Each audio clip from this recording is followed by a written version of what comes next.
up there. And so we were watching all that. All right, it's time to call the meeting to order. I want a hamburger. Yeah, I know. French fries. Special. I didn't even be there. Okay. Roll call. We have 7 members present. Do I have a motion to approve the agenda? So moved. Second. Moved by David, seconded by Dennis to approve the agenda. All in favor, raise your right hand. 7-0. Comments from the public. Teresa? Okay. On to section 4. 4.01. Automatic external defibrillators. Are we going to see one demonstrated? For those of you not in the medical field. On you? Did you bring your demonstration model? No. Bill, did you need one in the first half the other night? No. Okay. No. There's faith. I had faith. We don't have a demonstration model, just the real thing. Yeah, we can do that. Good. If We can put it in if you demo see mode. anybody doze off, just apply. I'm sure that Brian is our first volunteer. Yeah. Absolutely. Brian will do it. Brian Cross. It's all good. I can handle it. All right, let's move on to the content. Okay. I would like to purchase new AED machines for the district for several reasons. The machines that we have were purchased approximately 7 years ago. They're pretty outdated. The life expectancy for AEDs is about 5 to 7 years, which is kind of a study that was done by the Army. Our machines were also recalled last fall, and so had to go through the recall procedures, but that's made them even more expensive to maintain now, having to have extra components to them and replacing those components every 4 years. I would like to get Zoll AEDs. These are the same AEDs that the county has, so we would then have the same machine and it would be compatible with the county. The machines that we have now are not, and they would also be significantly less expensive to maintain every 5 years than our current machines are every 4 years. This is, Zoll AEDs are pretty much just the best AEDs, just kind of a general consensus. They're the most user-friendly, they're the most cost-efficient. They're compatible with what the county has, and the county's told me that that would be something that they would love to have. It's compatibility with the machines, that have us to have the same machines that they have. That way they can just unplug our machine and plug in theirs and go. Saves a lot of time, saves a lot of effort. Not to mention skin. Yes, it does save Those skin. those pads are expensive. Yeah. They are. They are. And with the recall, the heart signs that were recalled, the adult pads, we now have to have 2 adult pads for every single machine every 4 years instead of 1, because that's part of the recall mandates. To have a backup pad, because the problem, they were recalled because they just automatically shut off.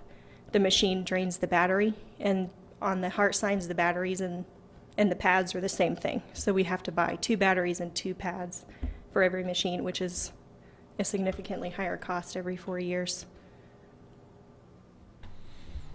Right. Does anyone have any questions for Chantel? One thing I wanted to talk to you about, the cost of these is $1,699 a piece. We have a $10,000 donation from the Latham Medical Center that they give to us every year that we can use however we want. They prefer, obviously, that we use it for some sort of health-related issue. That would pay for all but $194 of our expense with this. So that's how we would like to use that money, and I would recommend that we purchase the 6 Zoll AEDs. Would be a cost of $10,194. Have we ever had to use a defibrillator? Not to my knowledge. And where are they housed? Every school has one, and there's also one here at the board office. Like I said, we haven't actually had to use them, but I know at the middle school we have come close. We had a teacher whose heart stopped, and fortunately it started back up again on its own, but had it not, we would have had to use it just not that long ago. Should we save the $194 and not get any at all? I was gonna ask Susan, are you using Zoll products in the hospital? Yeah. Because then if this pad then is transferable all the way to the hospital, that the hospital could just replace it when we use one in the school, so then There you it's no go. future cost. Well, because Olathe's doing this, then They could at least donate the pad back Yeah, once there it you goes all the way Yeah. through the system. So can EMS. Yeah. No, we will. As a former hospital administrator, we did it. Mm-hmm, yeah. Madam President, I would move that we accept the proposal for defibrillators for $10,194. Second. Okay, moved by Bill, seconded by David? Was Nope, it Brian. I'm sorry. Brian gets this Okay. one. Because he's gonna be the test. Yeah, he's the Yeah, test dummy. Exactly. Got it. Do we have any discussion? Any further discussion? Big thanks to Olathe Medical Center for the donation. Yeah, absolutely. Thanks for bringing this to our attention, since I haven't heard about this in 12 years. So I'm glad that you're on top of things. Thanks for doing the Zoll. Yeah. Yeah, it's easy, they're much easier. They are, yep. And I think it's cool that there is actually a defibrillator superstore, the AED superstore. Kind of like a Walmart supercenter for AEDs. The county says they're the cheapest to order from. Yeah, they are.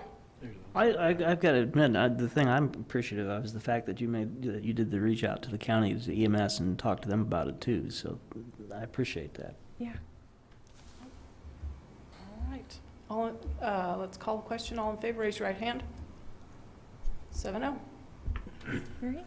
Thank you. Thank you much. Section 4.02, Amy Worthington, elementary curriculum. It's a big document. I'd like to put this microphone over there.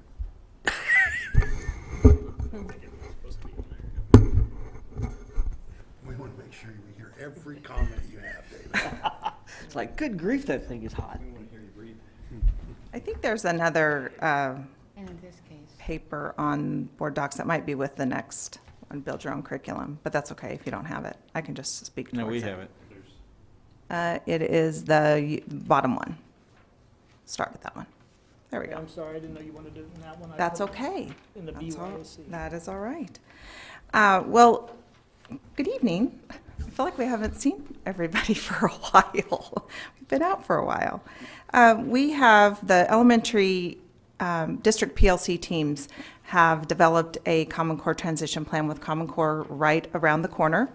But before I get into that plan, we felt it was important that, number one, you understand how valuable we feel like our PLC time is, and we thank you for that, those early release days that we have. A lot of work gets done through our PLC times, both at grade level and at with our district PLCs. So wanted to kind of update you on the district PLCs that we have right now with elementary. All of our PLCs really work with those 4 questions, Rick DeFore's 4 questions of PLCs, which is what we want our students to learn. Teachers will all be working with that, and that is essentially what the curriculum that's taught. Did you explain to the audience what PLC is? Professional learning communities, yes. I'm sorry. The professional learning communities of, which is a collaborative team that works together in answering these 4 questions, which is what is our curriculum? How are we going to know if our students have learned that curriculum? And that's assessments, all different types of assessments, formative and summative. What will we do if they don't learn it? That's where our MTSS process comes in. And then what are we going to do if they already know it? And that's where our differentiation comes in. So with the transition of Common Core, these district PLC teams have really been powerful for us to be able to develop this transition plan. One of our first PLC team is our reading cadre, which was developed a couple years ago when we needed a new adoption for the Hoot Mifflin Journeys reading program. So their role at that time was to go through that process of adopting a new program for reading. Their roles will continue to change and their purpose will continue to change with all of these cadres, dependent upon where we are in our implementation process of our curriculum, our Common Core. So at this point, our reading cadre truly have done amazing work, and led by the administrators and Judy Kettle. Judy Kettle has done an amazing job leading this team of teachers and staff to do the work that we need to make sure that we are providing what we need to all of our teachers to assure that our curriculum is universal all the way across the district. So the reading cadre is made up of staff members from all 3 elementary schools. All grade levels are represented. With the reading cadre, we have title staff members on it and also SPED staff members. So we try to make sure that there's representation from all areas for curriculum. And then what their role will now continue to develop to is, when we adopted Journeys, it's really important that we stressed the fidelity of that curriculum or of that program. So what that meant is that we pretty much told the teachers, you have to do Journeys the way it was designed. It's research-based. We need to make sure you are using all the components. And that was exactly what was done. And the teachers really stepped up and did a great job with that. Well, after you go through a curriculum, once you have adopted a curriculum, you go through once you've adopted a program, you go through it for a couple of years. You really get to know exactly what it is that works and what are the pieces that maybe need to be changed a little bit. So Judy Cattle has worked very diligently with our reading cadre and has developed a set of guidelines, and they're continually working to be able to determine how can we get the best quality instruction within our 90-minute block time of reading. And we don't want to take away the teacher's independence in making instructional decisions, but in order to make sure that our curriculum is aligned and to make sure that we have a viable curriculum, we need to make sure that we're making strategic type decisions. So those decisions will be made through our reading cadre. So, for instance, this year, 5th grade determined that they wanted to be able to teach the portion of their reading, which came later, with their social studies. So they wanted to be able to move it around. Well, instead of them just deciding to do that, they took it through the reading cadre. The reading cadre looked at their reasoning, looked at, what types of standards were being taught, and we said, okay, that's fine. We can go ahead and switch that because that makes sense to teach it with the content. So Judy has developed a protocol that teachers know to go through in order if there are changes need to be made. So the reading cadre will continue then through this next year with now bringing Common Core. Our reading cadre is also receiving the training for Common Core because our English Language Arts standards is what we will be focusing on first. So our reading cadre will definitely be a part of this whole process. Our math cadre was just established this year, and they will essentially really go through, the same purpose as what I just described for the reading cadre, but with the new math adoption. They'll start doing all the legwork on finding those programs out there, in addition to the training with Common Core and moving us through that Common Core implementation. Then our 3rd cadre is our Common Core cadre. And this one is actually represented K-12, but when we meet, we're only meeting with K-5, with kindergarten through 5th grade Common Core cadre members. But these people have all been receiving monthly trainings through Greenbush on Common Core and how to best make our transition for our district to Common Core standards smooth. So they're receiving a lot of support to be able, and ideas to help us with that facilitation of that professional development. We just recently brought all 3 cadres together, which we will continue to do periodically because it's really important for us to keep that collaboration of their expertise in order to make sure that our curriculum is unified. So when we met jointly, our purpose was to develop this transition plan. And then I also just wanted to also add in here that we do have the Curriculum Advisory Council, and this was the mission statement that we developed this year. We kind of changed the purpose of that Curriculum Advisory Council last year for it to be more of advice and leadership as opposed to making recommendations to the board. But at this point, the goals that we have set forth are listed there below, but this is represented K-12, and it's been a great opportunity for each of the curriculum areas to present where they are with their curriculum. Do we need to make changes?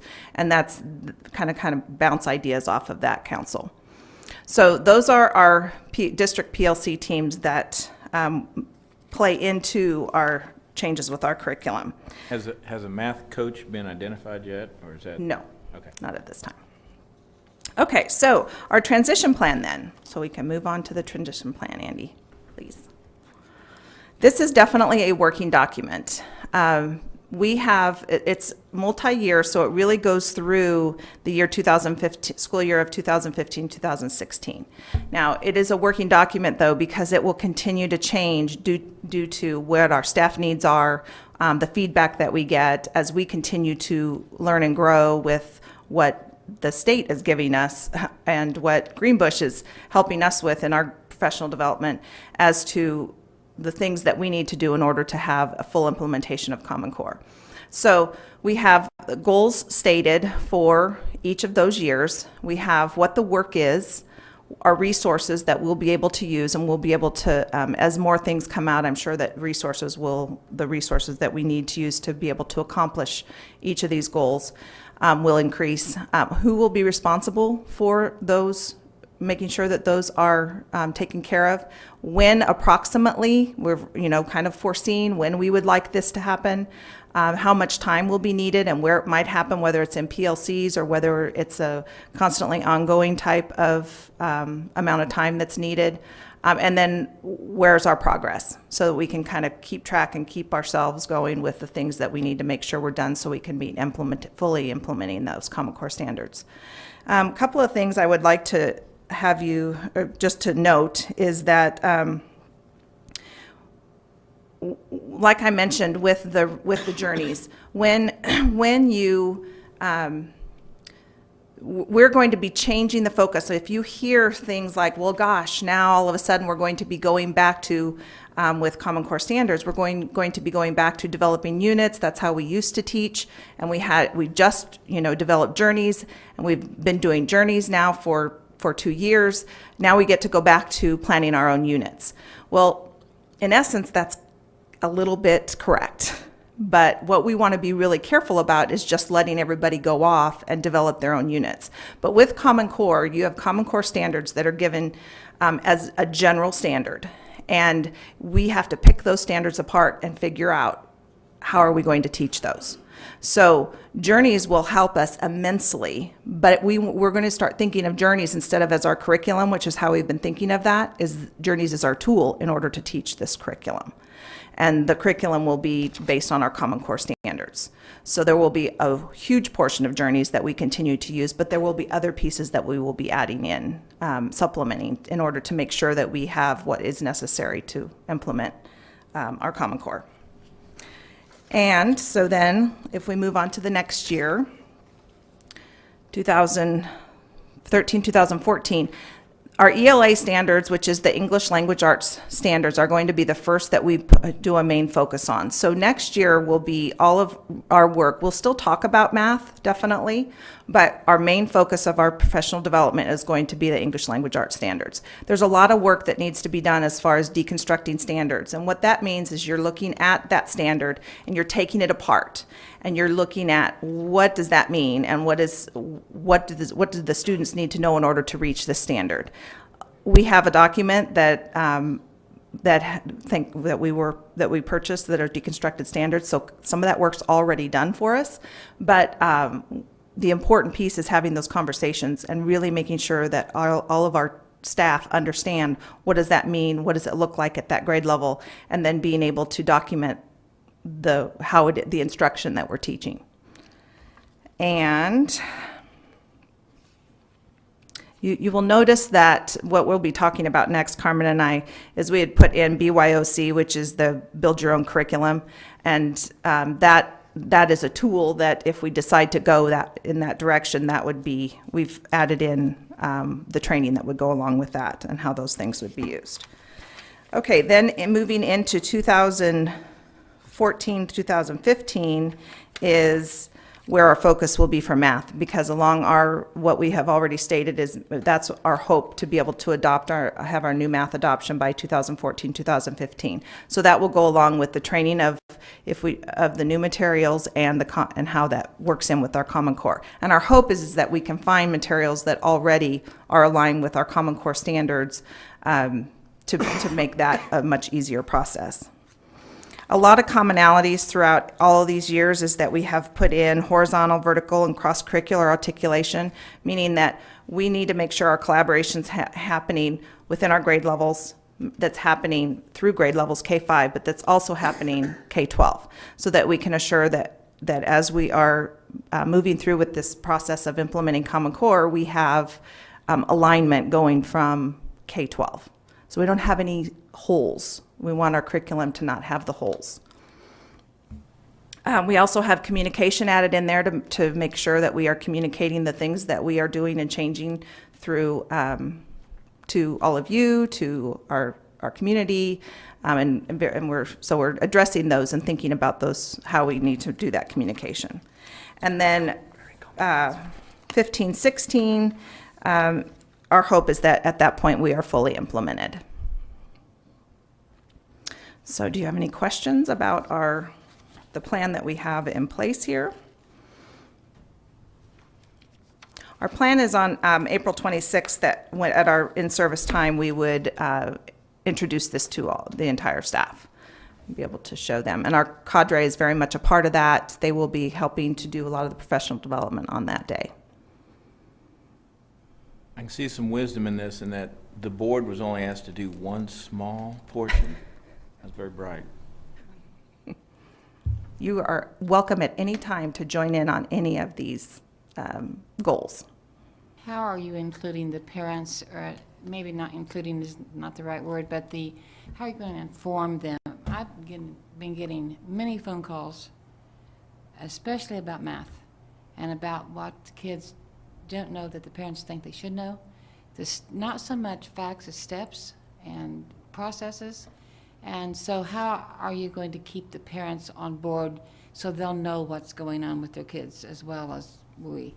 Well, a couple of what we've talked about is newsletters. We talked about site council. We talked about websites, putting possible resources on the websites. There more and more things are coming available for math. Math is probably going to be the biggest change, because math is going to be changing from a spiral type design of a curriculum, which is the majority of, for the past many years, how programs have been designed, where you really didn't teach to mastery through per each grade level. You would hit a concept, but if the kids didn't get it, you just had to keep on going, because it was going to come back around, and they would come back around and get it again, maybe two other times during the, say, third grade year. With Common Core, it's a progressive type plan in order for us to have specific essential learnings that we have at each grade level that we will be expected for kids to master at a certain grade level. So there's going to be a change. Hopefully we'll find that, I think new math is very hard for parents to understand anyway.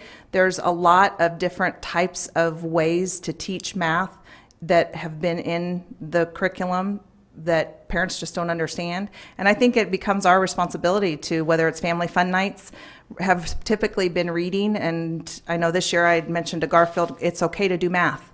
You know, typically we do reading, but it's all right to focus on math. And we may need to do that more too, where we have that type of activities where we can bring parents in. And maybe it's just specific grade levels, but bring parents in and do activities with math so that they have a better understanding. We also probably need a better understanding of PLCs and why we need early release days and things too. So anytime yes. we can do that, Right. education, I think the better off we'll be. Mm-hmm. And maybe even letting parents know what happened at the last PLC. That may be something that we could add into our newsletters, would be that type of communication, so they know how those are being used. I just wanted to say, Amy and Josh and Shannon have done a tremendous amount of work on this, and I feel like they've come up with a really comprehensive document. They've truly formed their own little PLC, and they've not only really shown some good leadership, but I think they've shown their teachers what a PLC could look like too. So a lot of thanks to them. Thank you. And our cadres truly are doing amazing work, so it's great to be able to have those teachers on board. I want to ask a question specifically about the Common Core math standard, just because I don't quite understand. I mean, part of it's because I haven't read enough. But as I understand, flesh out for me the difference between where we are today math-wise and what the Common Core is pushing us to do. A lot of the changes are middle school is where you see a lot of the changes happening. But it's, in essence, they're moving things down. For instance, fractions is a huge one that like scares people because it used to be you didn't have to have it mastered in 5th grade. Now they're wanting fractions mastered at a little bit lower level, which is 5th grade. And so that means that bumps everybody else down too as to what the expectation is that they master at certain levels. So, and it's a change because we are moving to progression where there are certain standards that are going to be expected to be mastered as opposed to it's spiral and they're going to come back and they're going to get it again and again. So, Carmen, you wanted to jump in. Well, the best way that was ever explained to me was where math has always been, you're gonna learn this, and this. Now it's you're gonna learn this. It's rather than a mile wide and inch deep, you're gonna have an inch wide and it's gonna be very deep. So you're looking at not only why is 2 times 2 4, but be able to understand and process that. Well, it means that you have 2 groups of 2, and you can take that concept and say, well, that applies to all doubles, doesn't it? And being able to take it to that next step and that next level. So it's a very deep understanding of math rather than hitting piece, piece, piece, and piece. That's how that kind of explained to me. And I guess, you know, you were talking about spiral versus progression. Mm-hmm.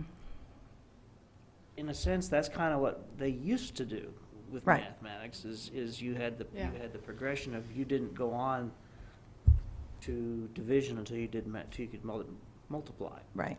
and you couldn't do subtraction until you did addition. You couldn't do fractions until decimals until you could do fractions and things like that.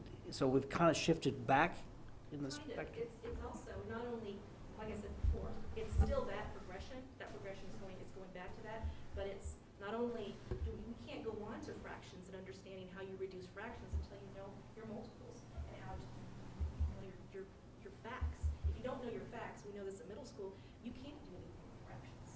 And so having those and understanding why you're able to multiply what you can in order to apply it to that next level. So it's not, yes, the progression is there, but it's a deep understanding of it. I think the other thing to keep in mind too is it's Common Core, the big shift in reading and math is a little bit about the content and where it's moving. It's more about how we're teaching it. There's more problem solving. There's Writing.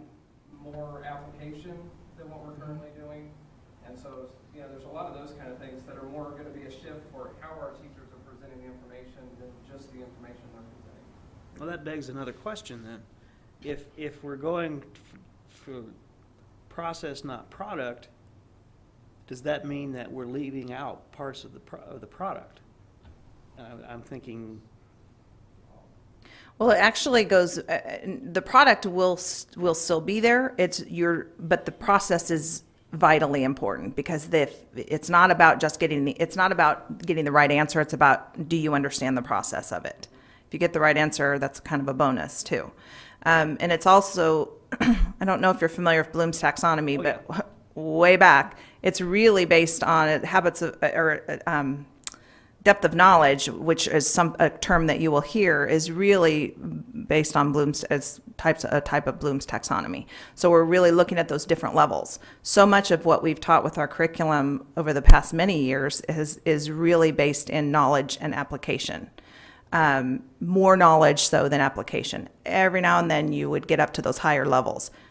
Common Core is about pushing as much as possible up into those higher levels. So we're working a lot more with critical thinking skills, really getting kids to understand a whole process, looking through at various concepts you might in math teach 4 concepts and then have some type of project that's a real world type of problem that they have to figure out, that they're applying that knowledge in order to get to that product. So do you guys think that's a change for the better?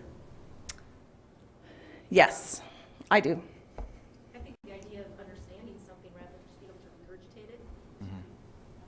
I think the challenge in elementary is going to be, though, some of the concepts, when you start going that route that we're being asked to do, especially in early primary, I think you also run into developmentally, are they ready for it? kids ready for some of that?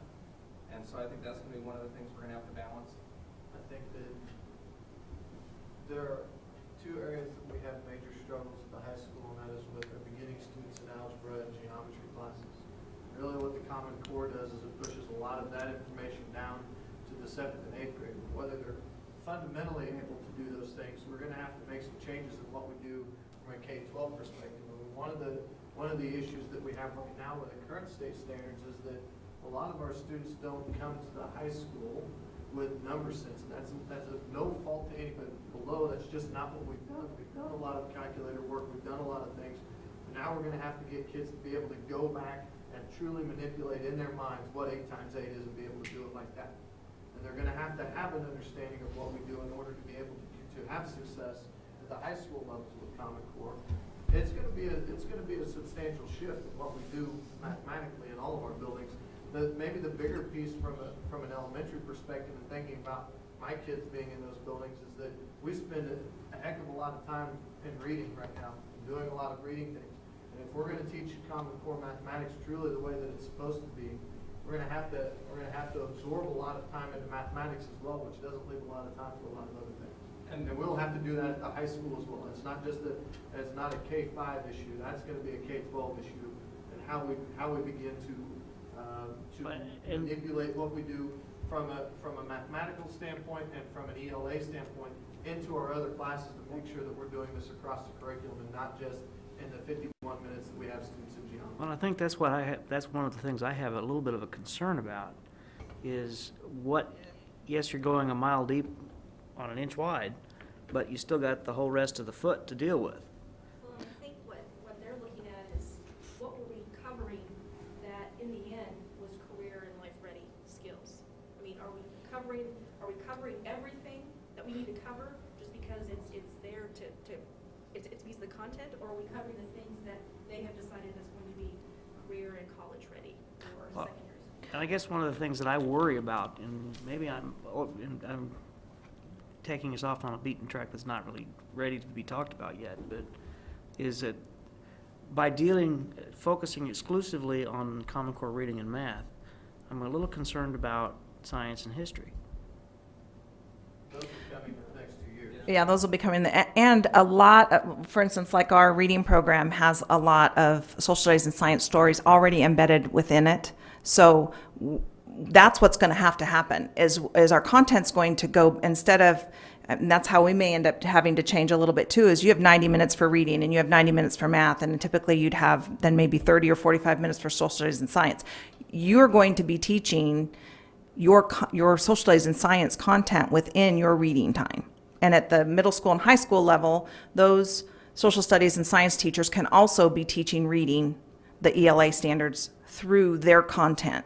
And so that's where what you can end up seeing with like unit studies, because we need to think about how we can instruct smarter is essentially what we need to do. Is we're looking at our instruction. I just think of number sense. You know, when you have a curriculum that is so much that you have to get through in, say, first grade or second grade, and you don't take the time to develop those concepts, then that's where those holes happen, and those holes just tend to get bigger because they don't ever really get that hole filled before they have to go on to the next thing.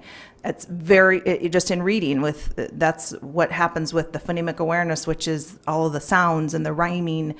That's the basis. That's with MTSS, where we're going back now, and in middle school they're catching those kids who never really got that, and that has caused them to have those problems in reading all along.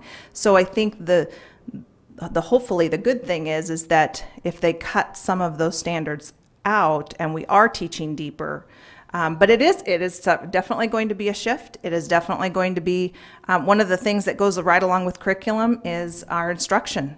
And how is that instruction being delivered to our students? And are we making sure that we are using every time that we have with our students and we've thought about it, and that's where our PLCs come in, and we've talked about it, and we know exactly what it is that we need to do to get to that point.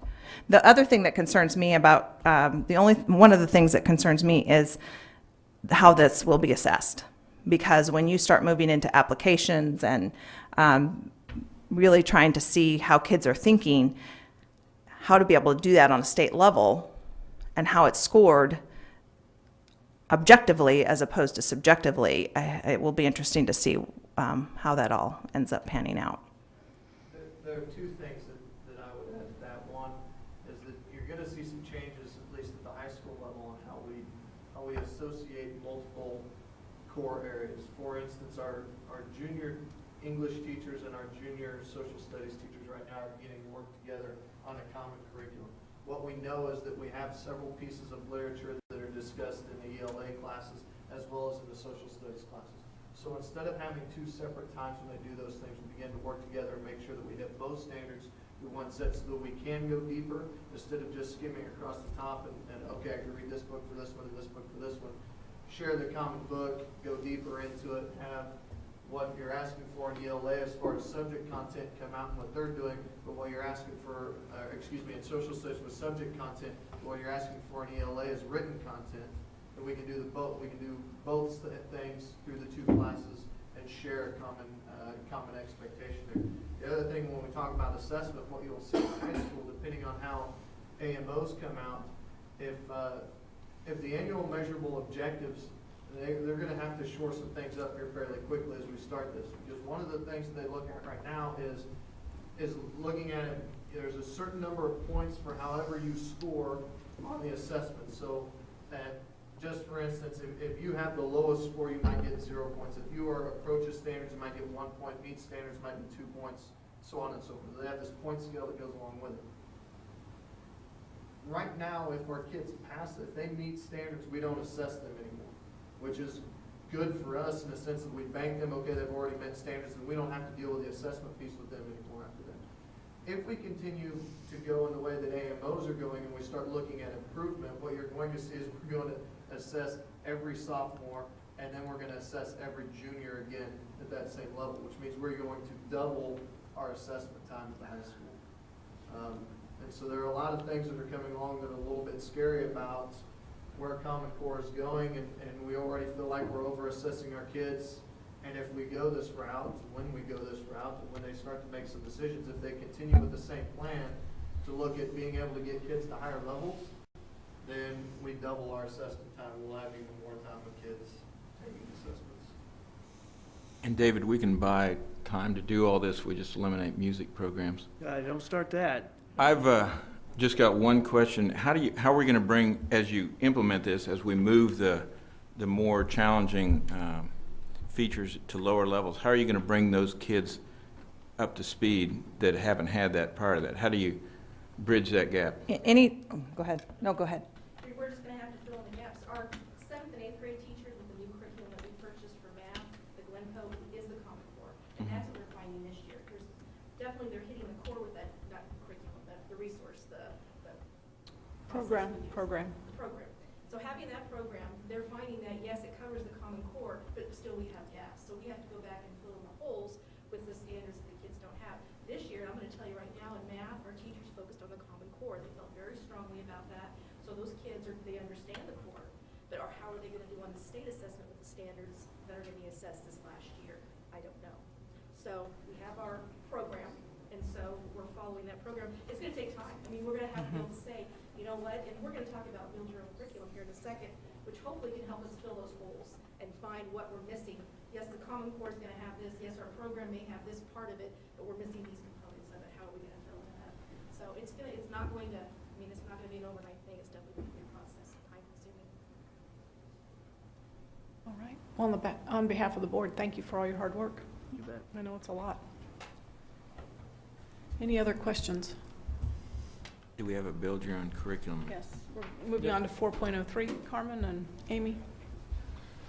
Well, she's coming up, Brian. How do you see in the assessment process that they're going to have validity in their numbers and the research as they start the new program?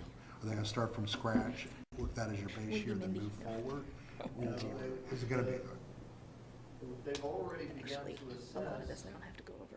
And here's the piece that is concerning most to me, and the numbers are already out. So last year we had almost 91% or something like that of our students meet standards with reading. Okay. And something like 82% of our students meet standards with math. This year they came out with the AMOs from the same schools. So we were a building of excellence last year based upon our schools. Right? And so the state recognized us as a great school. From an AMO perspective, we're at the second lowest level in reading and the lowest level in math. So, and we're talking about the same schools. We didn't change anything, just a different way of having them look at those schools. And so we know that we're going to start at a very different level than what we were. One of the things we've been trying to relay to our site council, and maybe you've seen some of the articles that I've written in the paper about, it doesn't, what the scores say, I don't want people to level our schools based on what those scores are. Remember what we've done, and when we have 90% of our kids at standards for reading, that's pretty good, and when we have 82% of our kids standards with math, and we're right about where the state says we should be, if not better. So the AMOs are a little bit scary in how they put that back out there, that we are in the lowest 25 percentile and the lowest 50 percentile in either one of those areas. The issues that we're going to have is that when we can start looking at those kids that we can keep in a classroom, and we have been able to keep in a classroom from a state standard standpoint, is that now we're going to take them out of class for another 3 days for junior year, because if getting a kid that met standards, get another full year of math class in them, and now we're going to be able to assess them again. If we go up that point, and we can begin to move Ottawa High School up the ladder of the AMO, which we were able to do, then, I mean, once again, we're just going back to this idea of how important state assessments are instead of really getting to the nitty-gritty of what we do. And Using an Ames web for gap analysis and other techniques to assess the individual kid instead of standardization. If what it really comes down to is making sure that our students are on grade level, which is really what we all want. When kids come into the 9th grade, we want them to be at the end of the 8th grade level, beginning 9th grade. And when they go to the 10th grade, that's where we want them. 11th grade and 12th grade to get them ready for college. Then I don't think there's a better assessment tool out there than what math offers. And yet, for one reason or another, our state just continues to overlook math. It's something that we already utilize, we can utilize to enhance our instruction and how we go about it, and yet we continue to go a different road. It doesn't make a whole lot of sense to me, especially when they pay the amount of money to develop some sort of assessment. I can almost guarantee our assessment scores are going to be awfully scary next year. From the simple standpoint of one, we're implementing a completely new curriculum at the high school. From a reading and math standpoint, Common Core will be started next year. We're going to be assessed on it next year. Nobody has any idea what an assessment is going to look like. I mean, part of being able to assess kids truly is being able to have them say, we know what we're assessing you on. This is what you're going to be tested on. Make sure that you can show us these things. And right now, we have no idea what that's going to be. We have a list of however many standards and what they think.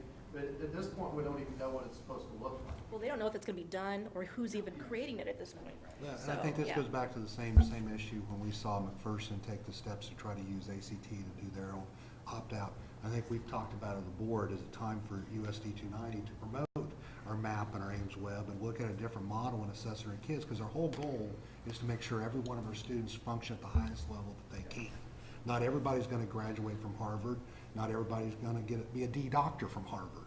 But I think we want everybody to function at the highest level that we can. I think we need to be prepared to have those discussions to make sure we're not losing our way when the numbers look so much different from where you were last year. Thanks. Sorry to digress. I apologize. All right, with all of that conversation in mind, kind of to back up a little bit with the build your own curriculum, we have been talking about Common Core and how it's all-encompassing. These are all the things that we need to be covering with our kids. So you have the Common Core, and I was trying to explain this to my husband the other night, and he's like, I have no idea what you're saying. Well, he's a buyer, planner for Ottawa Truck.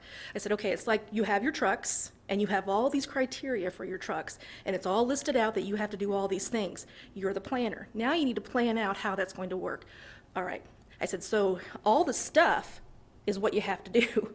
The planner, your job, is this build your own curriculum. So that's how you look at these two pieces. And so in meeting with Nikki Trawl, she works with Greenbush, which is kind of where we got this idea. She had said there's a tool through Greenbush that will take the core and you can plug in the Common Core and you can build your curriculum for your district. So it takes all the standards within the core, deconstructs them and places them in a time frame. The core has all the what. This is what we need to do. What the Build Your Own Curriculum tool is going to do for us is it's going to tell us when we're going to do it, how long it's going to last, and where we're going to cover these things. So it's going to help us with that curricular vision that we are needing for our district. And it's going to be something that we can use K-12. Elementaries don't have the opportunity that middle and high school have to sit down and during PLCs and have that conversation about curriculum and how we're going to do this in first grade and do this in second grade, and it should look like this, and here are all the ideas. Now we'll have the opportunity to do that. This is a 100% online tool that we can use, and we actually sat through this through Nikki Trawl, through the company that works with Greenbush, and they've walked through this process. The way it started was, I feel like it's blocking, but it's too loud. All right, the way it started was there was a school in Wisconsin having the same issue. You have all this curriculum, how are we going to cover this? And so what they did is they took 12 teachers, 3.5 months, and these were teachers that knew their curriculum, understood it inside and out, but had no clue about technology. So what they did is that they came into a room and said, okay, we know what we need to teach. You need to give us something that's going to be user-friendly for us that we don't even like to turn the computer on. So they've created a tool that could be usable by all teachers, comfortable for everyone to use, and we can build on it and borrow from everyone else. So whatever we build within our district, based on the Common Core, we can look at in our whole district, not only our district, but the outside districts that are also using this Build Your Own curriculum as well. And to speak to some of the schools that are using it, you want to go to the one that says Kansas schools.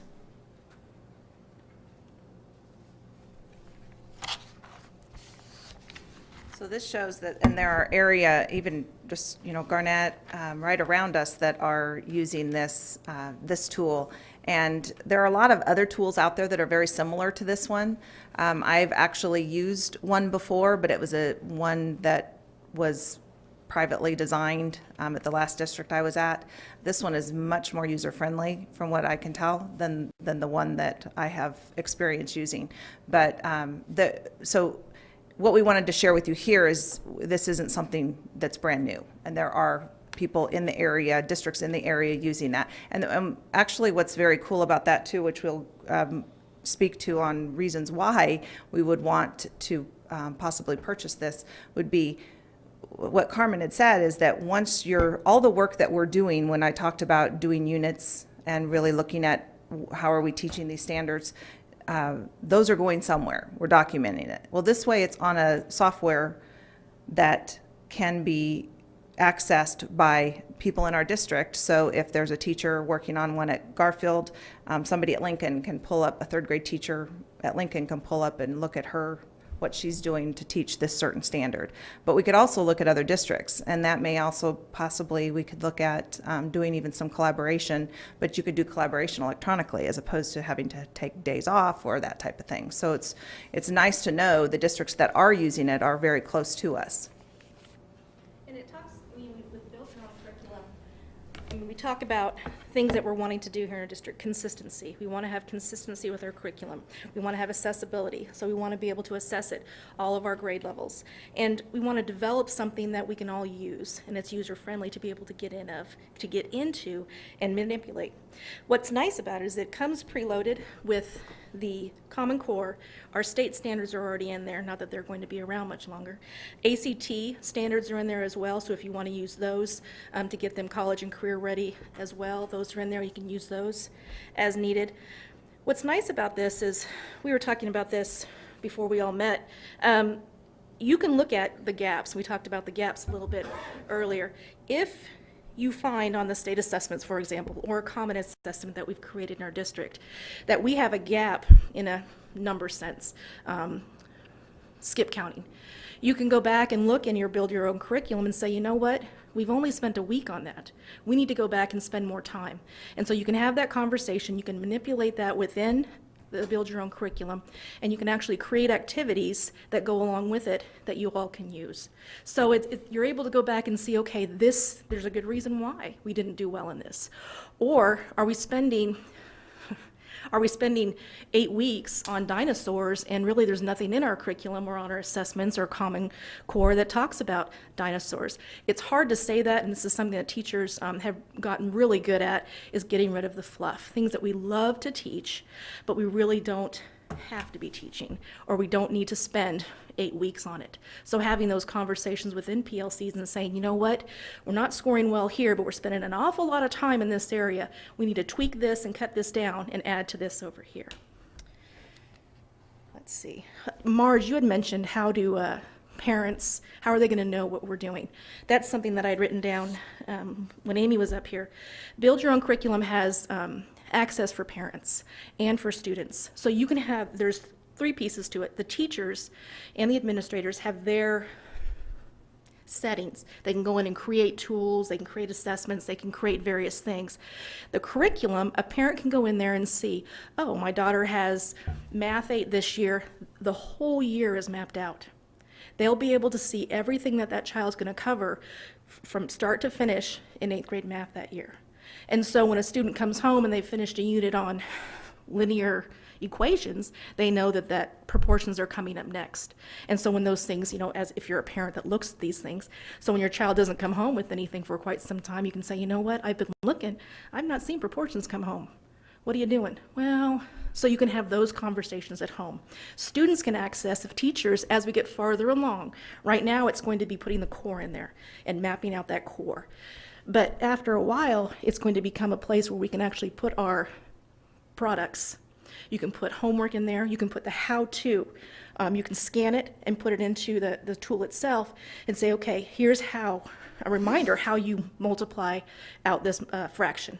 And it has a step-by-step, and a kid can access that at home, or a parent can access it as well. We had the question, what about assessments? We can make those private. So there's a little thing you click that says, okay, a teacher can put their assessments on there. I can view Amy's assessment if I'm doing something similar, but we can make it so public can't see it. So it's something that we can share, and we have a common assessment that we've created, and we may not even be in the same building. So is this another form of a learning management system? I wouldn't call it, it's more of a, I don't want to call it a curriculum map, because with maps come all the ideas, and you bring your ideas to one table and you kind of hash it out. It starts with everyone putting their ideas together and sitting down and have one idea. It really makes you have that laser pinpoint vision at this is what we need to be doing from the start as a whole group. We're going to start here with this course, then we're going to go into this unit, and then from this unit, we're going to have these targets, and with these targets, we're going to have these activities. And it really does, it gets rid of the, I'd like to do this, I'd like to do that, oh, I want to do these things.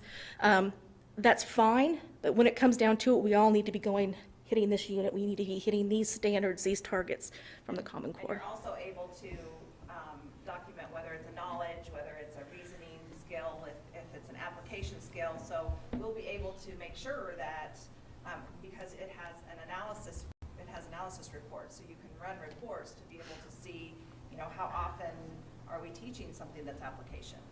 There's all different types of reports that can be run that we would be able to use.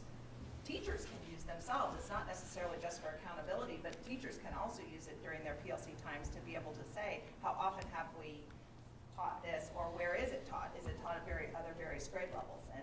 And something that I know that I had experience with was finding out that another grade level used the exact same materials to teach what the standard was, and so it also helps with that to make sure that, you know, you're not using the same book 3 different times. Well, in the classroom, teachers having that ability to go back and say, oh yeah, they did do that in elementary. Here's exactly where they covered it. Here's how long they've covered it. And to be able to have those vertical conversations, you know what? I don't know that they're hitting it long enough. They may need a little more on this specific piece.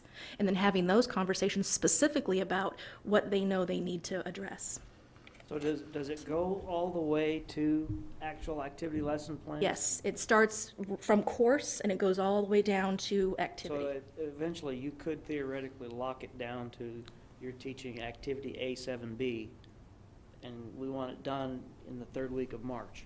And what's nice about it is it doesn't take away from, teachers have, I mean, it's kind of like going to a doctor. I have Dr. Spratt, who's, you know, very comfortable and relaxed, and then I know there's Bud, who's a little more staunch and rigid, and people have their different ways of dealing with individuals. It doesn't take away from the individuality, but it allows us to say we're all heading in the same direction.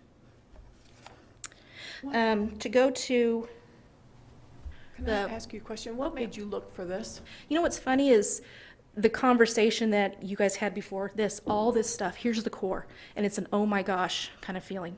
It's so huge. Where do you start? Where do you end? How much is enough? How much is too much? And I had that conversation with Nikki, bottom line, and we've all been talking about it, and Nikki said, well, it's funny you say that because Greenbush is working with a company that has actually created this. And there are schools, and it started outside of the state of Kansas, but it's now trickling into Kansas with the Common Core now being something that we've obviously said we're going to do. So really, Nikki was the one that brought it up. And I don't know, you don't know her from Adam, but she works with our district fairly closely through Greenbush on curriculum and development. All right, how much does it cost? Bottom line.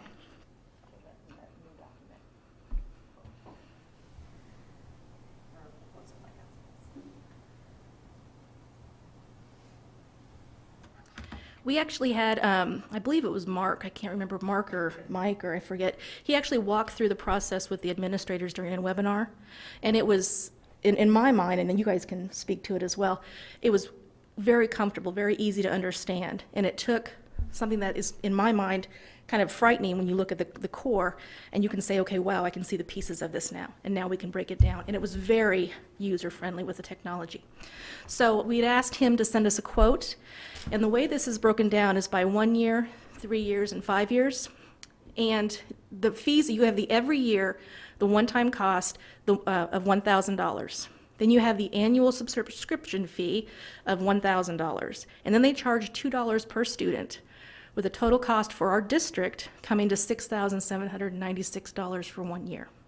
After talking with Brian a little more prior to the meeting, that's what we're looking at. We're looking at the 1 year, get our feet on the ground, get comfortable, get into it, and see how well it works for us. If anything, we walk out of this with a vision of curriculum that's heading in one direction. I mean, you can't go wrong when you're looking at something like that for 1 year anyway. So I'm pretty excited about the idea of this being possible for our teachers. I know that they will really appreciate not one more thing, but something to help with that one huge thing that's definitely in their laps right now. Who's going to upload the first amount of stuff? Who's going to upload the... You said it comes loaded with the curriculum. Oh, you know, this summer we talked about summer meetings. Our math teachers, they have already been working really hard. I know at the secondary level, I can't speak for elementary, they have already sat down and deconstructed a lot of things, but don't know where to put it all. So they would probably be the first group to sit down and do it. And then I see ELA being the second group because they really follow closely behind our math teachers anyway, in our building with their curriculum in the Common Core. Our ELA and our math teachers have already said that they would utilize something like this and put it in to map out what they're looking to do. And for elementary, it would go right along with our transition plan. All of the PLC times when we were deconstructing standards, this would be the tool that we would be using to go through that process.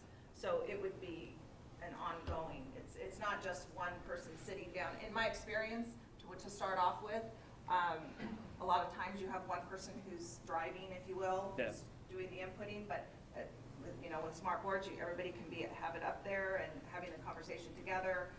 And then those maps or those courses can be copied.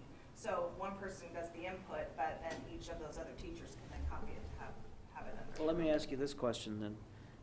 If you're looking at a 1 year purchase of the $6,796, which gets you into it 1 year, and you've gone 1 year with it, and you change, will you get everything you've had in it to take to whatever else you're going to put it in there?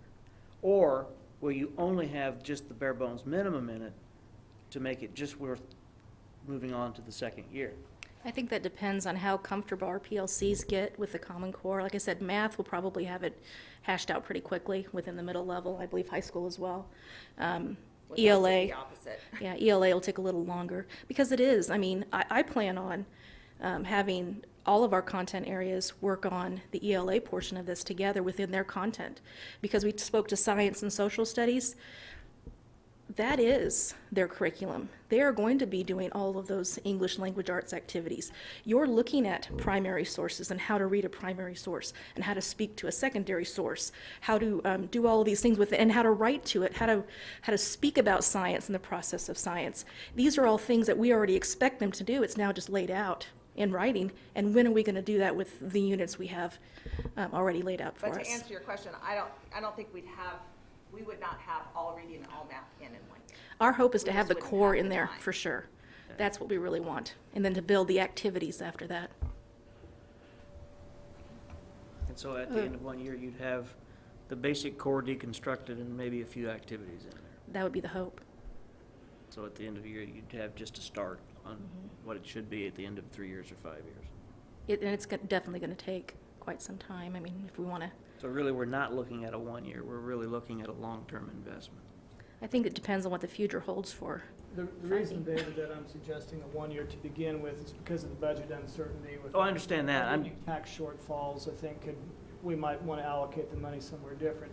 I'm confident we're going to find it usable and useful, but I just think, obligating ourselves to a multi-year contract at this point wouldn't be fiscally Well, is it, prudent. in looking at this, am I understanding this right, that the 1 year, 3 year, 5 year prices, that's a total price for those 5 years or a total price for the 3 years? That's So correct. if we make the purchase at that rate, then we're locked in, we don't have to worry about it for 3 years or 5 years. Right. Well, It would just follow-up be- question on that then is what's if you pay someone up front 5 years in advance, what's the viability of the company and the sustainability of the company? What research have we done on their sustainability? Because either of these plans, if we want the cheaper price per year, we pay $27,000 in advance for 5 years. What's the stability of their company and the viability? And that'd be the first question. Well, this is a relatively new undertaking because the Common Core is relatively new, so there's the long-term viability of the corporation hasn't been established because it's new. The other thing you could say is that there are like 1,000 some odd school districts that are already utilizing the same program. So when you get online, you can look up, if you wanted to see what other high schools were doing with 9th grade algebra in November, you could get online and you could look at any other high school in the nation that's utilizing this company and look at what their curriculum is and more importantly, look at what their activities are. So if we're really struggling with finding a way to look at rational exponents or something or other, and teachers are struggling with coming up with an activity that is relevant to our students, you get online and they can look at 100 and some odd other districts that may have put something on there and be able to grab and pull from it. The other piece is that we're one of the few school districts that do not have their curriculum uploaded or downloaded or whatever you want to call it to their website, where nobody has any access to what our curriculum is, not only from a new teacher perspective, but from a parental perspective. Right. And so this would be a perfect catalyst for one, to get that moving and have it accessible to everybody within our community, as well as being able to have some accountability for our teachers. Say, look, here's your curriculum map. Every time I walk into your classroom, I know exactly what it looks like. This is what we should be seeing today. Tell me why you're 2 weeks behind this teacher and why they're a week and a half ahead, whatever it happens to be. There's a lot of things that we could use for this other than just what the Common Core offers, especially when you look at the high school that offers 200 and some odd different classes, and if a parent wants to get online and look at the 7 different courses, it's all right there in one area to take a look at what they're going to be doing over the course of the next 9 months. I think it's a good idea just to go with 1 year, and I think it sounds like a great thing. I think Gene McCauley would be really happy with this work that's been done here, and I'm really happy with the work that's been done here. Madam President, I'd move that we We can still discuss. Yeah. I would move that we adopt the Build Your Own Curriculum system for a year for $6,796. Do I have a second? Second. Okay, moved by Bill, seconded by March. Now discussion. Here's my question. This is one reason I'm asking it this way. I don't have any problems necessarily with what the program offers. I really don't. My concern is if we have the ability to encumber the funds and go ahead and take care of 3 years worth of it, I see that being a more of a buy-in in building the progression out and having the reason to use it. I think it's worth the 5% I do. to let everybody try it out first. Especially when we don't know anything about the testing part. I mean, no one knows. So maybe we start down this aisle, and then they do something really crazy, and then we're gonna have to redo something to meet those standards. I mean, not that the state of Kansas could ever be crazy, but, you know? I mean, we're adopting something that they have no idea what they're gonna test. It's, Well, I do we think we even, do would- we even know, I guess the question that would solve it for me is, do we even know for sure if they're, have they Yes. formally adopted the? Yes, They have they formally did. adopted Common Core? Yes.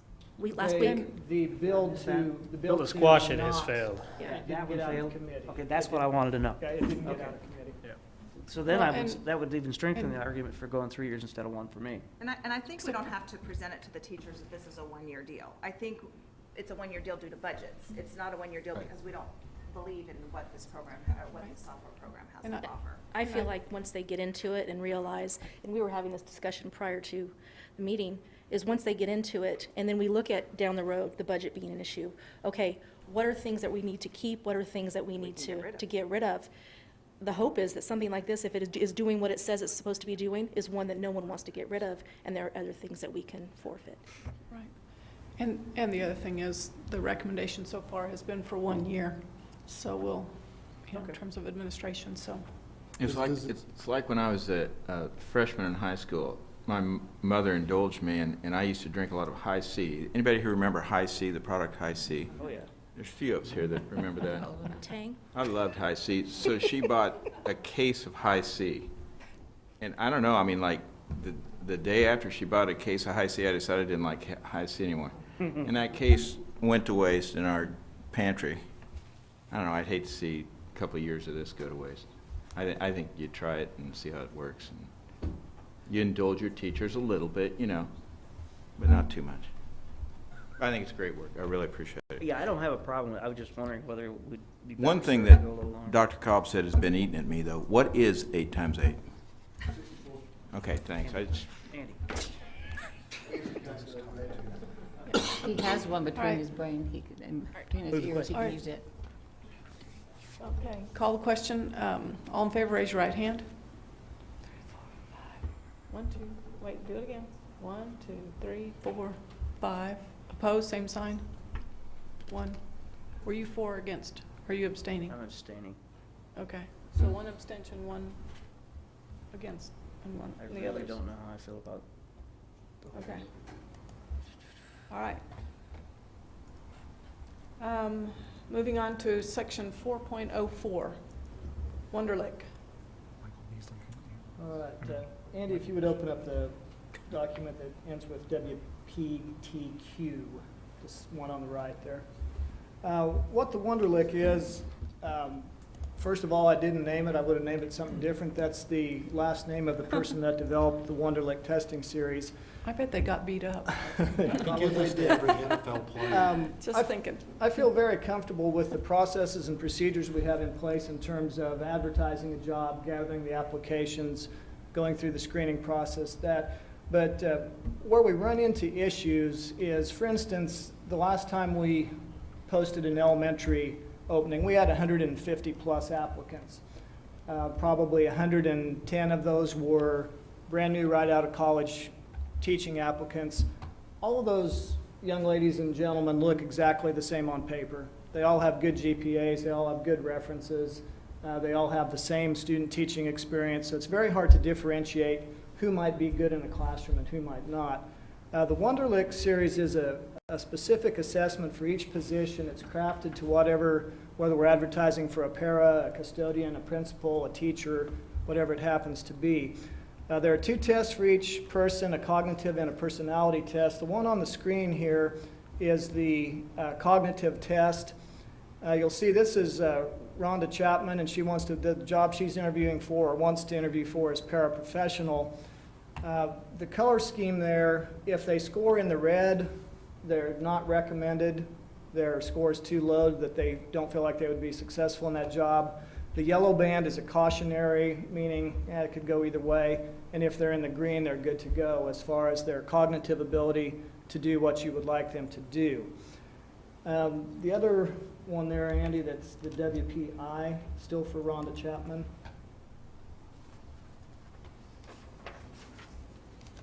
And go ahead and scroll up to there.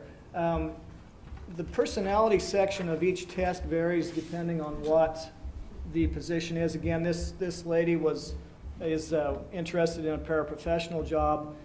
You'll get test results of their personality test in the same categories. Red is you need to avoid this person, yellow is you might want to be cautious, and the green is they're good to go. They score them on personal productivity, work effort and persistence, service and support, counterproductive work behavior, and then their turnover potential. And so a person who, you got 50 people that all look the same on paper, as you see what their personalities are, you'll see whether or not they might be a good match for the particular job that they're tested for. So you get those 5, and then the next page, one thing that I think is interesting about this particular profile is that in addition to seeing are they cognitively able to do this, does their personality meet, this also gives some suggestions for interview questions that might help you get to the bottom of what this person is really about. Would they be a good match? So again, some interview questions and prompts on all of those. On the third document, this is for Rhonda Officer, and she wants to be an elementary school teacher.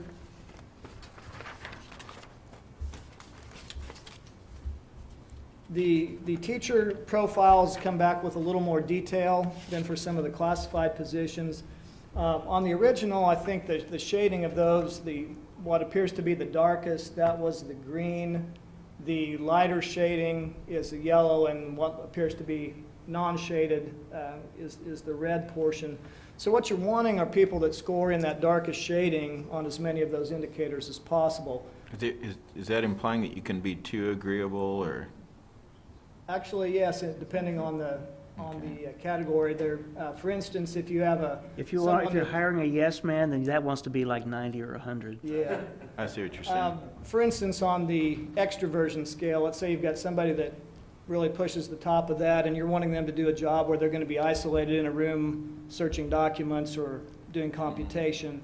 Probably not going to be a good fit for them. They're going to want to be around people and in activity. Those big 5 have several factors, several subscales that meet into them. For instance, the consideration and cooperation are the 2 that are used for the first, for the agreeableness, and there are either 2 or 3 subscales for each of those. If you want to go on to the next page, please, Andy.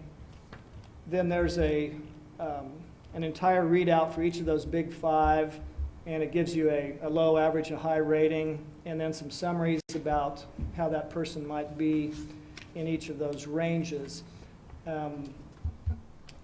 Again, the reason that I feel like this would be of benefit to us is to give us another tool to help us avoid maybe an unemployment claim for somebody that we hire incorrectly for a job that maybe doesn't have the personality that we are going to need to be successful there. The cost of it, Andy, if I could get you to open the, I don't have it on there. I'll tell you about it. It is in the executive content there on for you board members. For the number of classified employees that we have, we would be looking at $2,700 for the year. And looking at the number of employee applications that we've had, in the 2012 calendar year, we had 1,127 applications, so that would figure out to about $2.40. In 2011, we had less, was 721, so it would have cost us $3.74. So far this year, we've had 234 applications, and so if that averages out, we'll have about 1,000 this year. So for a relatively low cost per person, I think this will give us the ability to have that one additional piece of information that may push us over the top in terms of making the best hires that we possibly can. Is this a web-based assessment? I mean, Yes. can somebody, if they're applying for the job, sit at home on their computer at home and take the assessment? Right, it meshes with school recruiters, so they're, immediately when an application comes in, they will automatically be shipped those 2 assessments with a message that in order for their application to be complete, they need to take these 2 tests. I took about 4 of them one day when I was just feeling in a testing mood. I would not make a very good custodian, it said, which I was okay with that. But yeah, it takes about 30 minutes to take both tests, and then you just finish them, submit them, and then we receive a profile within 48 hours that says how they've done. So we can assume you passed 1 or 2?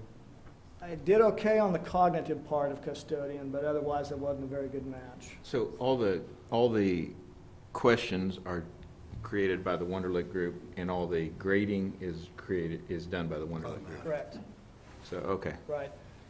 Former K-State quarterback Michael Bishop scored the lowest Lowest all-time ever. score on this. Lowest ever? Lowest ever in NFL history. He It's was a true, it's wonderful athlete, nice young man. Just want to put that out there. You just want to dig He in a must little not have deeper, been able don't to you? take it at home and have somebody else take the test for him. So anyway, my recommendation is that we try this for a year. It would be $2,700. I feel like it would be a good investment for us. You know, you taking that, it actually would be intriguing to have our administrators have some of their staff members do this to see really if it bears out, to see if it shows, you know. Yeah, based on your own personal experiences of dealing with them, does the Are test show what it is? Do the good teachers do well, or do they do well? You know, I would really be interested Well, in that. and to see what areas they do well in, so then you know what you're looking for with the other candidates that may come up for those I mean, type of obviously, positions. we can't use it in their evaluation or anything, but I think it would really be interesting. But I think it's a good idea for, It'd be a good in-service day activity or something. Yeah, certainly. It's, about- my wife had an in-service today, they went bowling. Olathe School District, they went bowling. What a flippin' waste of money. Sounds like a workers' comp issue to me. She, Only if they don't slip and fall. team building, I think that's right. It was flippin' waste of time and dollars.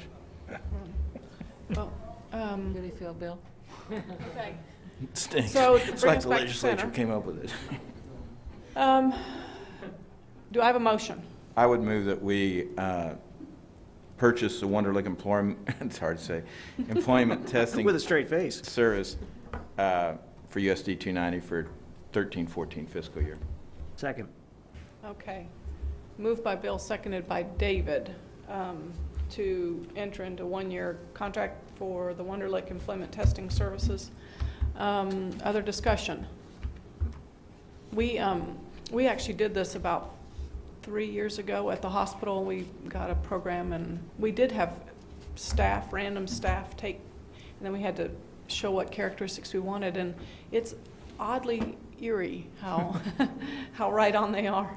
And when it says that they're gonna be nasty, they really are pretty nasty to patients, or if they're gonna be nice and too agreeable and not have enough backbone, they really are that way. It's kind of scary. And all I can say is it's good I'm already hired and don't have to redo it. So, anyway. Other questions or discussion? All right, all in favor, raise your right hand. 5. Opposed, same sign. 1 I'm abstaining. You're abstention. abstaining this time? Okay.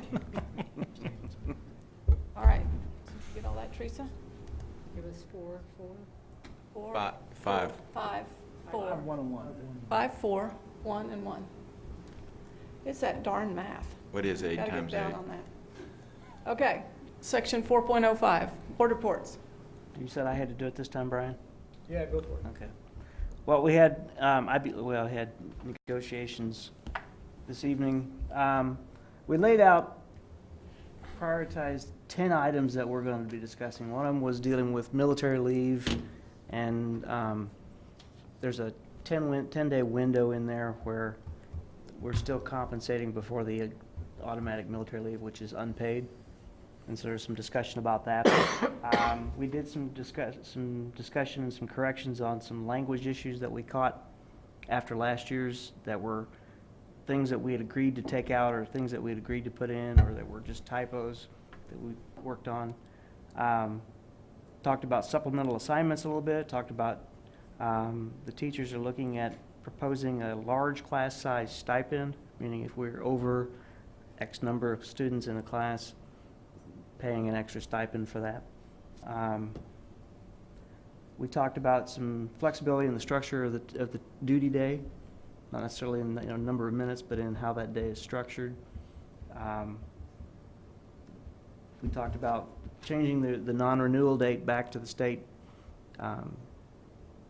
mandated date, which is the second week Yep. of May. Second Friday. Second Friday of May. And talked about a little bit about, just kind of mentioned that one of the things we're going to be looking at is reemployment guidelines if we were to ever have to do a reduction in force, and then obviously salary and fringe benefits. And that's pretty much what we're going to be discussing this year. I've got a question, just because I don't know, and I used to be a negotiator. Do you guys know if the the teachers' negotiating team polls their constituency during the process at all? They say that this year they are trying to do that more. Because my wife has done, what do you call those monkey surveys, or what do you call Survey monkeys. Survey monkeys. Some kind of, there's like 64 of them, like 8 times 8 of them. But anyhow, they do that 2 or 3 times during the negotiation process, which Yeah. I think is really neat. And it's about each issue, how do you feel, how important is this, how important is this? And I don't know, do you guys know if your teachers are getting that, or? Megan, I think in the past Megan it's been Morris an is the issue. OEA president. Maybe she could answer that for us. Yeah, our goal this year, we've talked about just making sure, just sending out an email prior to negotiations, just to let everyone know what's going to be talked about at that meeting. And Okay. then after negotiations, letting everyone know what is being discussed, or what has been discussed, so that way if teachers have input that Okay. they want to add to what we've already been discussing. So yeah, that is actually something that our team has talked about doing this year that hasn't been done in the past. Good, I think that's great. Absolutely. And SurveyMonkey's easy to construct and to use. It's quick and easy to construct too. Those monkey surveys, though, are hard. Yeah. See one, do one, teach one.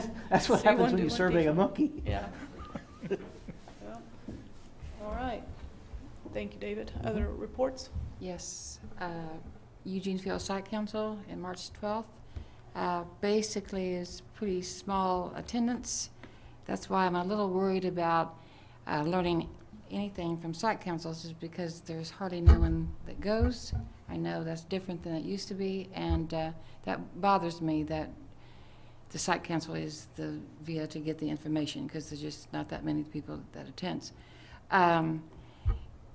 The biggest thing at Eugene Field, that's the Watchdog program has started, and sounds like it's very, very, very successful with the fathers and the students. And the only negative is they were wishing for more time, like if they were in a classroom or with a child or whatever, the time was too short. Once they started, they needed a little more time. So they're talking about extending that to at least a half an hour or so, because they have to get acquainted, and then by that time it's time to go again. So they're working through that. They're also looking into ways to outside men, like church members, like neighborhood, different people, more accessibility to the kids for other kinds of fathers. And which sounds, they're working in through that, and it sounds like it's going to work well. Working on looking at bids for that, not bids so much as just how much that outdoor classroom is going to cost because of the changes that has had to be made, or maybe not changes, maybe the correct word was everyone wasn't on the same page as far as knowledge of some of the things. Also, had a big question, the timeline on their fencing. We've talked about it for a year almost, and we need to, that the safety issue is not going away. It's still there, and we need to know, part of that group, I would like to know the timeline on the fencing. Where we're at, where we're going, what are we going to do, along with the doors, but mainly the fencing. So that's ends my report. Okay. So you'll get some kind of answer to them then, or? Thank you. All right, moving on to section 4.06. Dr. Kraus. Okay, just a couple of things real quick. We talked about some of the legislative things that are going on. There was an extremely contentious House Bill 2027. It dealt with teacher negotiation rights, the Professional Negotiations Act.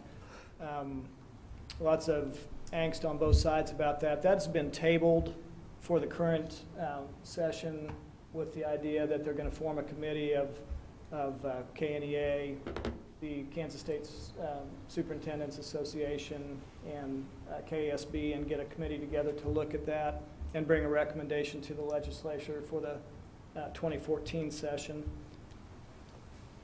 We're looking at possibly changing the schedule of the 4-year-old preschool, and next meeting we'll probably ask you to give your blessing to what we are wanting. Currently, the 4-year-old preschool goes Monday through Thursday. There's an afternoon session, an evening session, and they're out on Fridays. What we'd like to consider is to go Monday, Tuesday, Thursday, Friday, in order for Mr. Rivers, who's the teacher of that program, to participate in the PLC activities. It would still be the same amount of contact time for the kids, no change in the cost. The only difference would be the parents who are seeking childcare would need it on Wednesday instead of Friday. If we let them know in April when we do roundup, we figured that would give them plenty of time to make those arrangements before school started in August. So we'll be coming to you next time with a formal recommendation on that. Mrs. Fanning, is there anything else on that you wanted to add, or did that pretty much? I can't think of anything. His Friday schedule right now, he uses for planning, because he really doesn't have a planned time Monday through Thursday. I mean, he has very little time without students.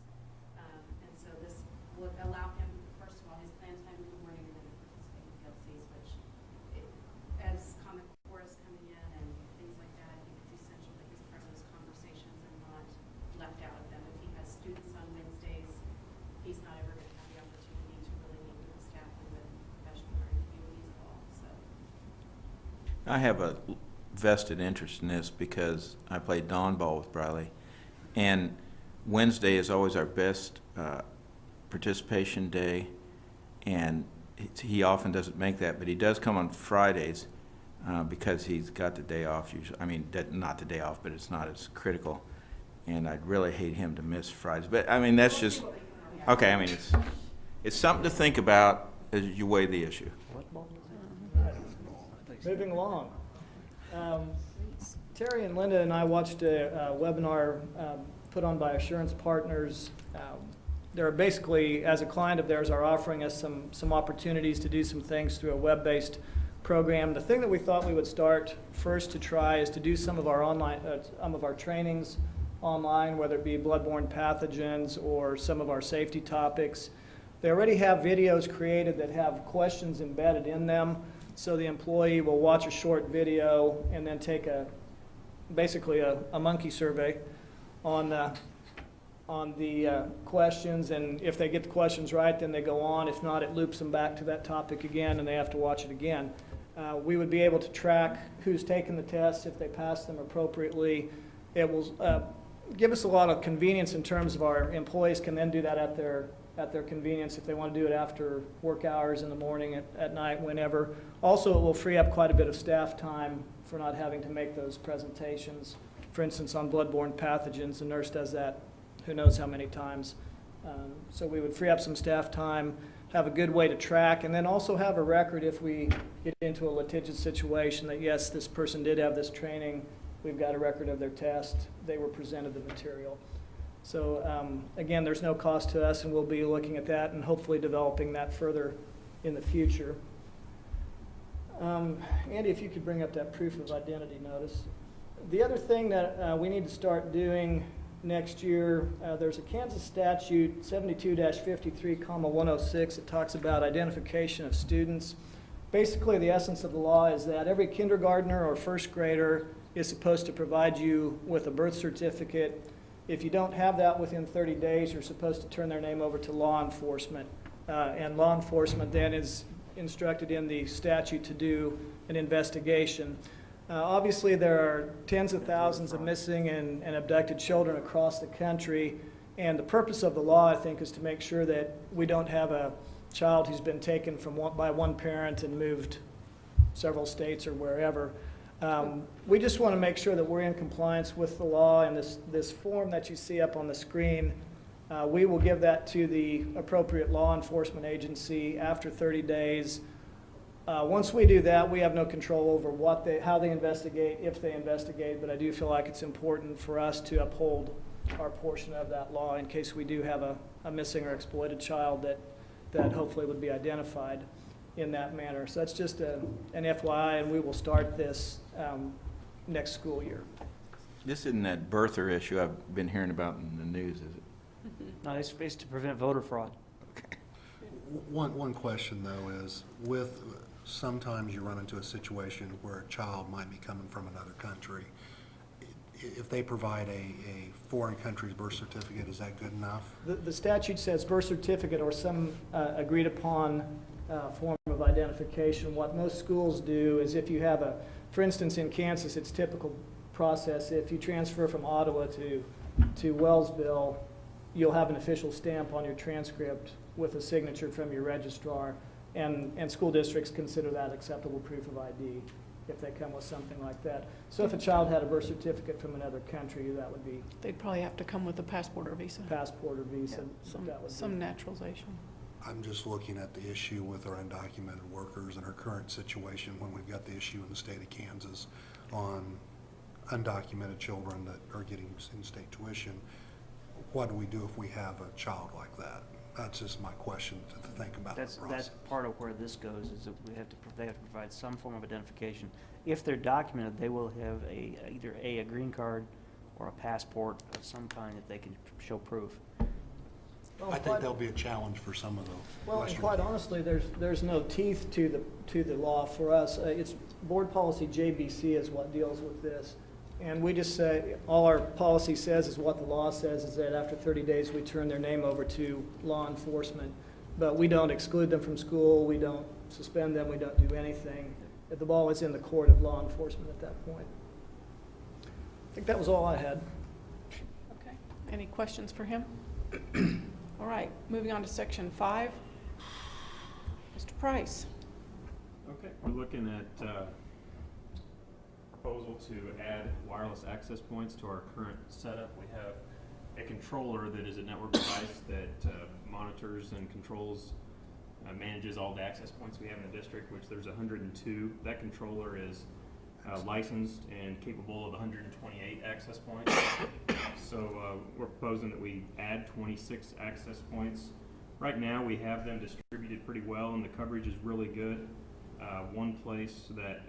One reason that I'd like to go ahead and purchase these is so that we can cover the high school a little better.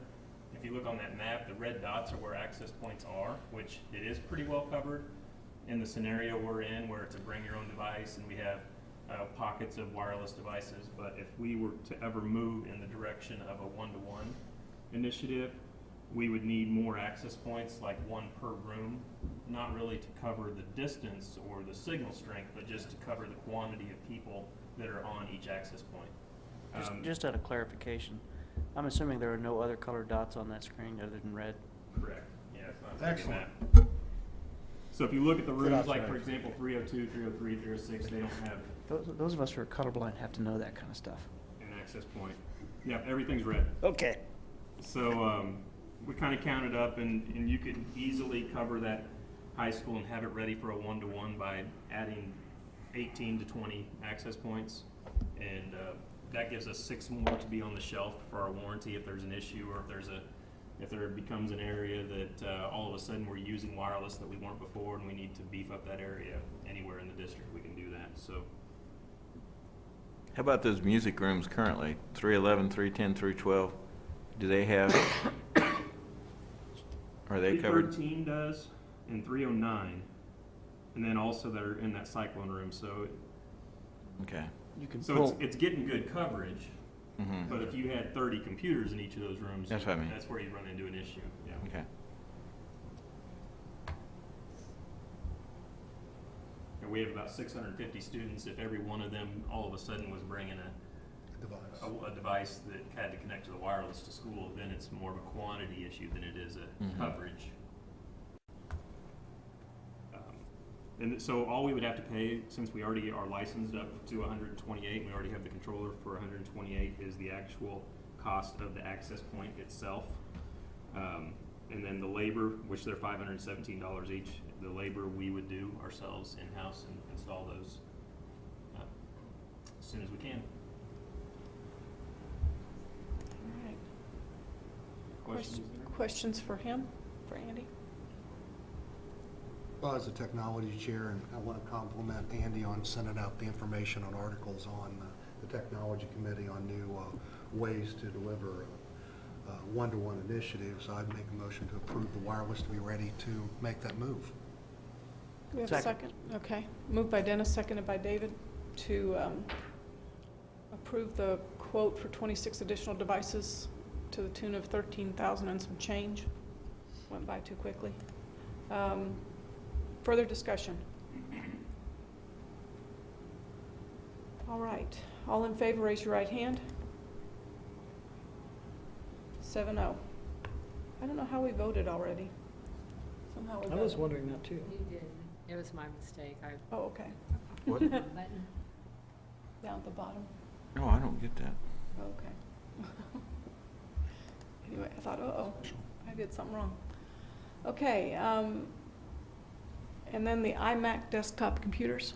You want to speak to that as well, Andy? Not sure if the quote is. It is. Yeah, is it's it- here. okay. Both of them are. The narrative and the Okay. detail. What we're looking at here, and this is from advisement of the principal at Ryan and the high school staff and the journalism teacher, Rachel Urban and Kelly Fisher, for the CTEC building to be able to go to IMAX for the desktop publishing class and the classes and the journalism classes. And, you know, one of the things they're working with is they're working with the, is it the newspaper that they're working with on some things, and they're kind of advising also to, that in this field, that Macs are the big users, and I think it would be very beneficial for our students to be able to use those. Another thing we're having trouble with, especially, actually in both places, is the PCs that we're buying are kind of low-end PCs.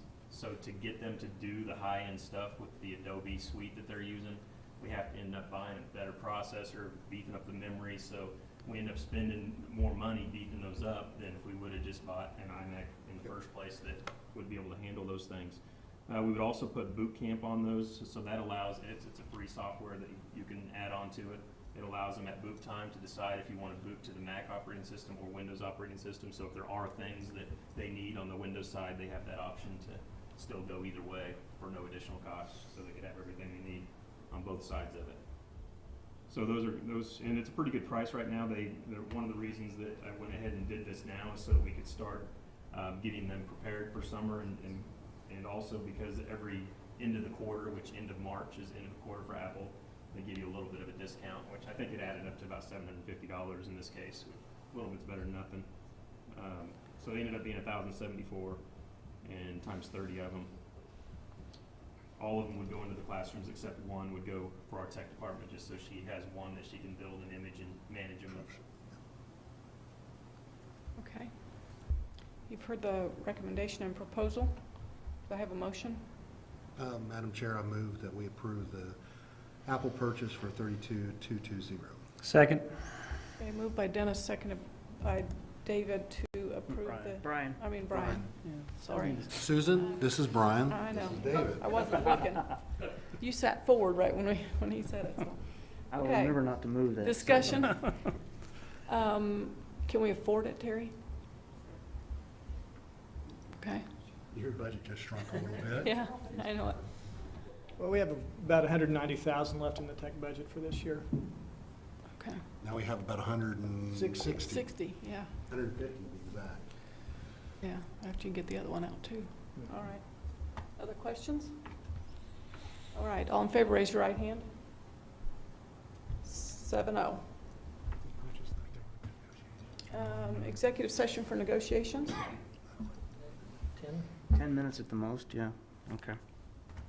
And get the thingy here.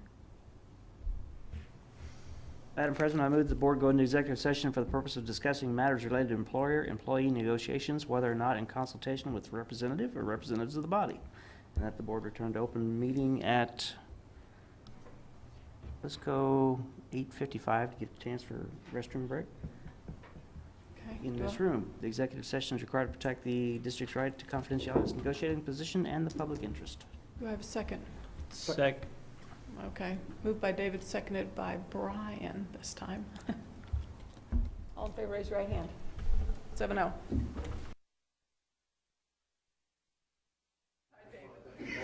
All right, all in favor, raise your right hand.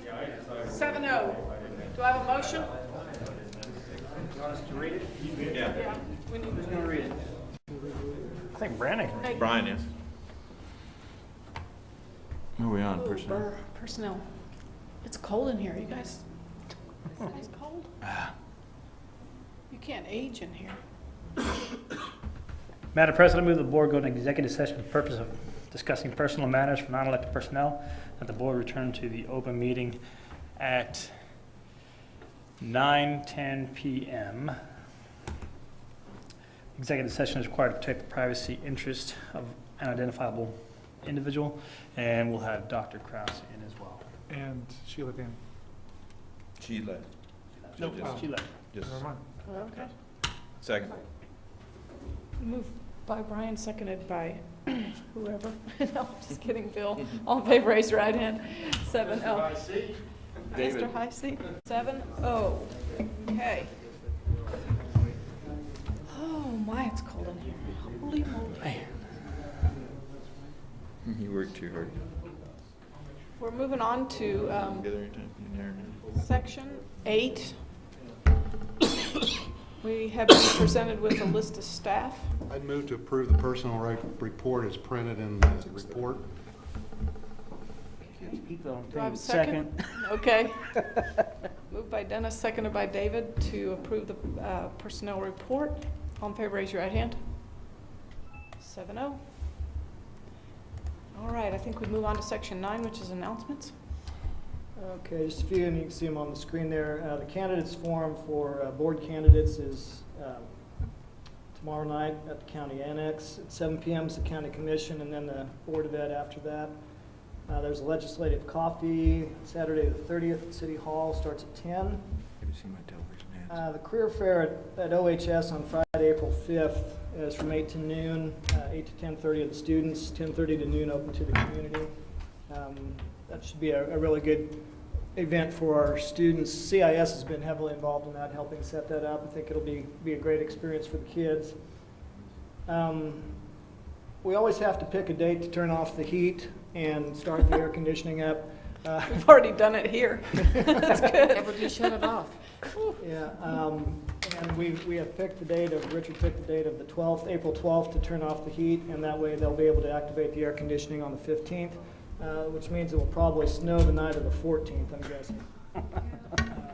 But if we need to use another snow day to warm up, we can, I guess. I think that's all that I have. What about, does anybody know about the timing for tomorrow night? Our meeting tomorrow night? Yeah, we have that 5 o'clock. 5 o'clock 5 here. o'clock, but I mean, I'm gonna be pushing it to get here with kids. well, I just wonder how, does anybody have any idea how long that's gonna be? And I just wondered I about was standing the up there. forum after. Bill, I think they're gonna move quite quickly through it because they're gonna be very direct questions. Okay. And they're very thorough and We've done it before. Okay, so, So it should are you be- first tomorrow night or no, second? we're, tomorrow? the city's first, right? Yes, yeah. City's first, We so. meet here tomorrow at 5 o'clock. Yes. And we'll be up in the other conference room? I have stayed totally out of that, so I really don't. I mean, is that where we're gonna be? There'll be a board Teresa? meeting wherever you want to meet.